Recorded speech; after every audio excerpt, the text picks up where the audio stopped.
Okay guys, it's Mr. Robinson, and as promised, I said I'd post a quick walkthrough of how to do all your homeworks this week. So I'm just going to dive into it. I'm going to get through these 2 pages, and you can feel free to rewind and go back as many times as you want to see how I'm doing this. So for the first one, it says go ahead and translate the unit 5 units to the right and 1 unit up.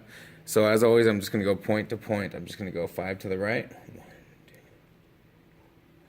2, and 1 up, 1 up. And this is going to become my T prime. I'm going to do the same thing with B. I'm going to go 1, 2, 3, 4, 5, and 1 up. And there's my B prime. I'm going to do the same thing with G. 1, 2, 3, 4, 5, and 1 up.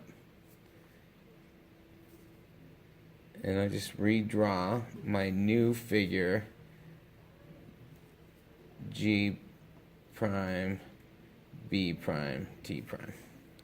Okay, all these go through the exact same progression, so I'm going to do number 2 and number 3, then we're going to move on to the next page. This one says 1 unit to the left, which is going to be a negative translation, and 2 units up, which is a positive translation. So if I did that, I'm just going to do the same thing, point to point. So I'm going to go 1 unit to the left, 2 units up, there's my new point M prime. Same thing with G, I'm going to go 1 unit to the left, 2 units up, and here is G prime. And the same thing with Y, 1 unit to the left, 2 units up, and there is Y prime. Reconnect, and you can see how my shape has been translated to get Y prime, G prime, M prime. Okay, and then for number 3, again, we're going 3 units down, which is going to be a negative translation in the down on the y-axis.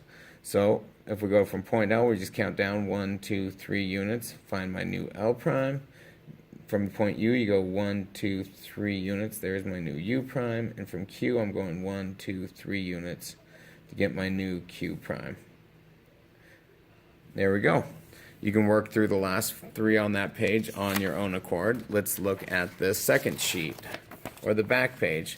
Here, we're relying strictly on what we did in class. So we're looking at how this transformation's happening. So I'm just going point to point on 1 to find my rule. So I'm going to go from Z, I'm going to go 2 to the right. That's a positive, so I know that's a positive 2. And it's going 1 down. Down 1, which is a minus. So if I'm going to write a rule for it, I'm going to put my parentheses.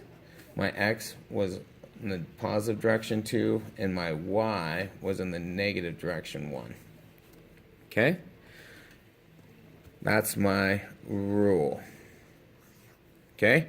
For the second one, we're doing the exact same thing. We're just finding point to point. So from here, we're going to V prime. So I'm going 1 unit to the left. Since it's to the left, that's a negative translation. And I'm going 1 unit up. Since that's in the upward direction, that's a positive translation. So when I write my rule, I'm going to go X. We went in the negative direction 1. Whoops, and that's supposed to be a comma. So we're just going to make that a comma. Y in the positive direction of 1. That'd be my rule. And then for the third one, we do the exact same thing. We're just figuring out where we're going, point to point. We're going from U to U prime, and we're just going to the right 1, which means for this guy, my only rule is X plus 1. And I'd be done. You can work through the last 3 on your own. For the second sheet of your independent work, we're dealing with reflections. And all these are the same. We don't have to worry about any rule. We're just practicing our reflections of points and shapes across the y-axis. So here, we're looking for the y-axis. I always highlight the axis that it wants me to reflect.